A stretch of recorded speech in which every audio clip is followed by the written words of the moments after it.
بسم اللہ الرحمن الرحیم۔ السلام علیکم ناظرین، میں ہوں فیاض محمود اور آپ دیکھ رہے ہیں فیاض محمود یوٹیوب چینل۔ ناظرین، آپ نے یہ سنا تو ہوگا کہ فلاں شخص ہے وہ جانور ہے، انسان نہیں بلکہ وہ جانور ہے، لیکن اس کی اب عملی تصویر ہم نے وفاقی دارالحکومت اسلام آباد میں دیکھ لی ہے۔ دیکھی کیسے ہے؟ ہمارے ساتھ موجود ہیں صحافی نور الامین صاحب۔ انہوں نے اس پورے منظر کو دیکھا کہ کیسے ایک انسان جانور بن گیا، اور اس خوف زدہ ویڈیو میں آپ کو اور بھی بہت سے انکشافات کریں گے اور بتائیں گے کہ کیسے ہمارے سوسائٹی میں پولیس اور اپنے جو تعلقات کو بنیاد بنا کے ہم ظالم بن جاتے ہیں۔ یہ واقعہ ہوا کیا ہے، کیا بات ہے، میں جانوں گا۔ ہمارے ساتھ موجود ہیں نور الامین صاحب۔ نور بھائی، سب سے پہلے تو بتائیے گا کہ یہ واقعہ ہے کیا اور کیا ہوا، اور آپ وہاں پر موجود تھے، کیا دیکھا آپ نے، اور اس کے بعد اب اس میں اپڈیٹ کیا ہے؟ دیکھیں جی، بہت شکریہ۔ ہوا کچھ یوں کہ کل ہم گئے ہوئے تھے کھانا کھانے E7 میں، تو ہم نے دیکھا کہ کافی مجھے خواتین کی چیخ و پکار سنائی دی۔ میں مڑا تو ساتھ ایک رانا کلینک ہے پیٹس کا، تو وہاں پر جب میں گیا تو 2 خواتین تھیں اور ان کے ساتھ جو ہے وہ دھکم پل جاری تھی۔ خیر، جب انکوائر کیا معاملہ کچھ یوں تھا کہ خاتون کا کوئی کتا تھا، اس کی ڈیتھ ہو گئی تھی اور کوئی لین دین کا شاید مسئلہ تھا۔ جب اس کو میں نے پروب کیا تو اس میں یہ چیز سامنے آئی کہ 15-15.5 ہزار روپے پیڈ ہیں اور باقی کو 3,000 روپے رہتے تھے، اور خاتون نے شکایت کی کہ کتا مر گیا۔ اس کے اوپر جو ڈاکٹر صاحب تھے وہ سیخ پا ہو گئے، پولیس وہاں پر آ گئی، اور جب پولیس وہاں پر آئی ہے تو وہ کہتا ہے کہ جی آئی جی میرا جونیئر ہے، ڈی آئی جی میرا جونیئر ہے، میں یہ کر دوں گا، میں وہ کر دوں گا۔ اور یقین مانے خاتون ایک پریگننٹ خاتون تھی، اس میں سے اس کو بھی دھکے دیے گئے۔ اور اس کے بعد میں آپ کو بتاؤں کہ خواتین یہ تمام چیزیں ہونے کے باوجود وہاں سے نکلنا چاہتی تھیں۔ اس نے کیا، اس نے پوری گاڑی کو پراپر جو ہے اس کو انگیج کیا، گاڑی کو چاروں طرف سے، اس کے جو بندے وہاں پر تھے انہوں نے گاڑی کو روکا، گاڑی کو انہوں نے نقصان پہنچایا۔ میرے پاس ویڈیوز بھی میں آپ کو دیتا ہوں۔ اچھا، پولیس کو میں نے بھی کچھ لوگوں کو کالز کی، دوبارہ پولیس کی اور نفری آ گئی وہاں پہ۔ یقین مانیں وہاں پر وہ بندہ، مجھے وہ چیف جسٹس اطہر من اللہ صاحب کی بات یاد ہے کہ جی یونیفارم میں کھڑا ہوا ہر شخص ریاست کو ریپرزینٹ کر رہا ہوتا ہے، لیکن وہاں پہ جو مہارت کے ساتھ ریاست نظر آ رہی تھی ہمیں، بے بس تھی۔ بہت ہی بے بس تھی اور انتہائی کمزور تھی وہ ریاست۔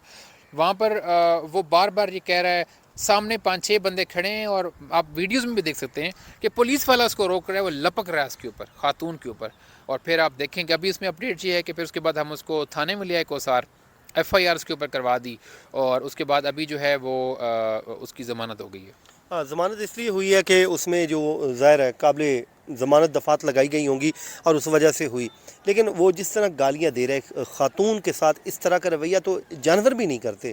تو کیا ہم سوسائٹی بینگ اے سوسائٹی کس طرف جا رہے ہیں کہ قانون کی حکمرانی دکھائی نہیں دیتی ہمیں؟ یہاں پہ ہر شخص جس کے پاس تھوڑا سا بھی اگر اختیار ہے، پیسہ ہے، پاور ہے، وہ فرعون بنا ہوا ہے۔ آپ انگلینڈ میں رہ کے آئے ہیں، کیا وہاں پر بھی پولیس کو دیکھ کے آپ کو یہی ہوتا ہے کہ خوف کا اظہار آپ کو ہوتا ہے؟ خوف آتا ہے آپ کو وہاں پہ پولیس کو دیکھ کے؟ فیاض صاحب، آپ کو پتہ ہے چائے میں بڑی شوق سے پیتا ہوں، اور میری وہاں پہ روٹین تھی کہ صبح چائے بنا کے اپنے کچن میں جاتا تھا، باہر ایک جگہ پہ بیٹھتا تھا۔ یقین مانے ایک ہفتہ نا میں سوچتا رہا کہ یہ جہاں میں بیٹھتا ہوں یہ کون سی جگہ، چولہے بھی لگے ہوئے ہیں، پارک سمجھتا رہا۔ ایک دن میں شام کو گزر رہا تھا تو وہاں پہ نا مجھے پولیس کی گاڑیاں نظر آئیں، تو بعض اوقات میں رات کو ہی بیٹھتا تھا، تو میں نے پوچھا کہ یہ کیا؟ انہوں نے کہا پولیس اسٹیشن ہے۔ میں نے کہا نہ کوئی پولیس کی گاڑی، نہ کہیں لکھا ہوا ہے پولیس اسٹیشن، نہ کوئی لائٹ۔ تو انہوں نے کہا جی پارک میں کیونکہ آپ بیٹھے تھے تو یہ لائٹ انہوں نے اس لیے آن نہیں کی کہ آپ اس سے ڈسٹرب ہوں گے۔ تو یقین مانے وہاں پر تو اس حد تک لوگوں کا جو ہے وہ ٹرسٹ ہے، اور پولیس اس حد تک عوام کے ساتھ وہ کرتی ہے۔ اور یہاں پر آپ دیکھیں کہ یہاں پر کیا کچھ ہو رہا ہے۔ کل مکمل بے بس تھے، یقین مانے، اور اس بندے کے اوپر 1% بھی پولیس والے کا کوئی فرق نہیں پڑ رہا تھا، اور وہ نعرے لگا رہا ہے، وہ کہہ رہے آئی جی میرا جاننے والے۔ پھر اس نے فون کیا جو وہاں پہ آئے تھے صاحب، ان سے بات بھی اس نے کروائی۔ دیکھیں FIR تو انہوں نے دے دی، لیکن اب آپ خود کورٹ رپورٹنگ کرتے ہیں، آپ دیکھیں اتنی فرق جی، قسم کی دفعات لگائی ہیں کہ انہوں نے ان دفعات کے نتیجے میں انہوں نے بیل ہونی تھی، اس کی لازمی بیل ہونی تھی۔ اور ویسے بھی عام طور پہ ہوتا ہی ہے کہ جا کے یہ کہا جاتا ہے کہ سر ہمیں فزیکل ریمانڈ دے دیا جائے، اور فزیکل ریمانڈ کا مطلب ہی یہی ہوتا ہے کہ بیل نہیں ہو سکتی اس دوران۔ تو پہلے تو فزیکل ریمانڈ نہیں لیا گیا، وہاں پہ جوڈیشل کروایا گیا تاکہ جوڈیشل ہوتے ساتھ ہی بیل ہو جائے۔ تو یہ کہاں کا انصاف ہے؟ کوئی عام آدمی کیا اس طرح کسی کیس میں پکڑا جائے تو پاکستان میں وہ اتنی جلدی سے نکل سکتا ہے؟ ایسا ہو ہی نہیں سکتا۔ میں آپ کو بتاتا ہوں، سعودی عرب میں وہاں پہ ہم موجود تھے، ایک پولیس اہلکار کھڑا ہوتا تھا اور اس نے 10 لاکھ بندے کو آگے لگایا ہوتا تھا اور کسی کی جرت نہیں ہوتی تھی. اگر اس نے یہ لائن کھینچ دی ہے کہ یہاں پہ آپ نے نہیں آنا تو کسی کی ہمت نہیں ہوتی تھی. پھر مجھے کسی نے بتایا کہ یہاں کی پولیس کی بہت رسپیکٹ ہے. اس کی وجہ کیا ہے کہ یہ آئین اور قانون پہ عمل درآمد کرواتے ہیں اور خود بھی کرتے ہیں. یہ نہیں کرتے کہ کسی کے اوپر جھوٹا پرچہ دے دیں. یہ نہیں کہتے کہ میرا آئی جی جاننے والا ہے تو میں خود ہی تمہیں نبٹ لوں گا. تو یہ صورتحال تھی وہاں پہ ہمیں دیکھنے میں ملی. دیکھیں انتہائی افسوسناک صورتحال ہے پورے ملک کی, پورے سسٹم کی. لیکن یہ کوئی پہلی بار ایسا نہیں ہوا, ہمیشہ سے ایسا ہوتا ہے. کشمالہ طارق والا آپ کیس دیکھ لیں. اچھا پولیس اس میں آپ کو جو جس کے ساتھ زیادتی ہوتی ہے, پولیس ہماری جو ہے نا ایف آئی آر کا آغاز اس چیز سے کرتی ہے, ایف آئی آر سے پہلے وہ یار صلح کر لو, ویسے ہی ختم ہو جانا ہے, پہلے ہی کوئی جو ہے ایف آئی آر سے پہلی معاملات طے کر لو, اور جس طرح آپ کہتے ہیں ویسے کر لیتے ہیں, کمپنسیشن کر لیں. تو یہ جو کمپنسیشن کا کنسیپٹ ہے بیسیکلی میرے خیال میں سسٹم کی بربادی کی یہ وجہ ہے. بھائی قانون کے مطابق آپ ایک چیز کو چلنے دیں, اس کے بعد دیکھ لیں گے کہ وہ چیز کس طرح بڑھتی ہے. ایف آئی آر کے لیے بھی اچھا آپ نے بات کی, میرے ذہن سے نکل گئی, آپ نے کہا کہ اتنے طاقتور یہ کیوں ہیں. یہ ہو گیا اس طرح جس طرح یہ پیٹس کا کلینک ہے. اب دیکھیں فیاض صاحب وہاں پہ جو کتے بھی لے کے جاتے ہیں 10-15 لاکھ کا کتا یہ بلی ہوتی ہے. اب یہ بڑے بڑے جو آفیسرز ہیں, یہ بیوروکریٹ جو ہیں, ان کو یہ ششکا کس طرح ڈالتے ہیں, ان کے ریلیٹیوز, ان کو وہ بھی ان چیزوں کے بادشاہی نظام ہے تو ان کو بھی یہ والے شوق ہیں, بادشاہ شاہ ظفر والے. تو وہ وہاں پہ جاتے ہیں کتوں کو لے کے, بلیوں کو لے کے, تو ان کا فری علاج ہوتا ہے. اب وہ آپ صرف پیٹس کلینک کی بات نہ کریں, آپ کسی اسلام آباد کے کسی بڑے ہوٹل کی بات کریں, ایون کسی بڑے سلون کی بات کریں, مطلب کسی چھوٹے سے چھوٹے کسی کیفے کی بات کریں, وہاں پہ ان کے کانٹیکٹس ہوتے ہیں. اور یہ کیا کرتے ہیں, یہ انویسٹ کر رہے ہوتے ہیں ان کے اوپر کچھ, اور اس کے بدلے یہ سیف گارڈ کر رہے ہوتے ہیں. تو یہ جو اشرافی ہے, انہوں نے رینٹ پہ پہلے لوگ کہتے تھے کہ لے لیا سسٹم, میرے خیال میں پورے کا پورا نظام ہی انہوں نے اس کے اسٹام کروا لیا ہے. کیا بات کرتے ہیں, اسلام آباد میں جو شیشہ سینٹر ہے وہ پابندی ہے, لیکن ہمارے صحافی بھائی چلا رہے ہیں. بالکل صحافی بھائی چلا رہے ہیں. کچھ صحافی بھائی جب میں باہر گیا تو وہ انہوں نے مجھے بھرپور کوشش کی, انہوں نے کہا کہ جی باہر بڑا بہترین سسٹم ہے, آپ پاکستان میں نہ آئیں. تو اس کے پیچھے بھی وہاب صاحب اب ہنس رہے ہیں, اس کے پیچھے بھی یہی وجہ تھی کہ وہ چاہتے تھے کہ یہ آئی نہ واپس. اب یہاں دیکھیں F11 میں دیکھیں, آپ F7 میں دیکھیں, یار آپ F6 میں دیکھیں, آپ بیریا ٹاؤن میں دیکھیں, سیوک سینٹر میں دیکھیں. اچھا بنانے تک تو چلو بات ٹھیک تھی, میں نے 1 کروڑ روپے انویسٹ کیا ہے. بھائی یہ بناتے نہیں آپ.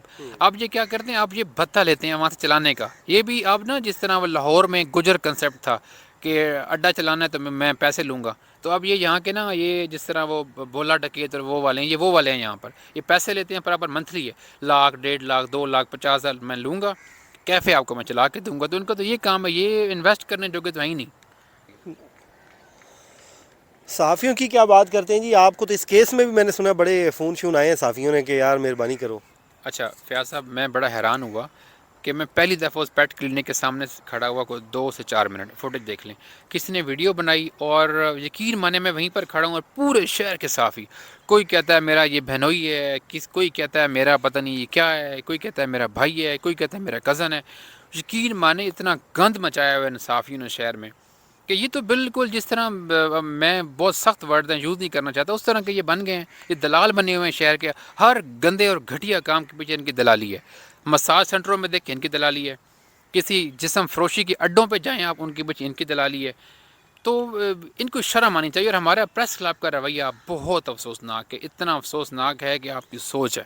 اور پریس کلب کو پولیس کے ساتھ مینج ہوتا ہے, وہ ان سے فائدے لیتے ہیں, یہ ان کے پروموشنز کرتے ہیں. تو یہ سارا سسٹم ایسے ہی چل رہا ہے, بس لگڑ بگڑ جو ہے. اب دیکھیں اس کا اللہ تعالیٰ آسانی پیدا کرے. اور میری ان ڈاکٹر صاحب سے بھی ایک ریکویسٹ ہے کہ ڈاکٹر صاحب یہ چھوٹی سی زندگی ہے, اور ملکہ الزبتھ جو ہے برطانیہ کی حکمران تھی, وہ نہ جانے کتنے سال حکمرانی کے بعد بھی دنیا سے چلے گی, اور ایک نہ ایک دن ہم نے چلے جانا ہے. یہ پیسہ, یہ دولت, یہ شہرت, یہ سب کچھ یہیں رہ جائے گا, اور ہمارے اعمال جائیں گے, اور ظلم جو ہے وہ آپ کے ساتھ قبر میں چلا جائے گا. اور وہاں پہ جب آپ مظلوم کو حساب دینا پڑے گا تو آپ کو سمجھ جائے گی.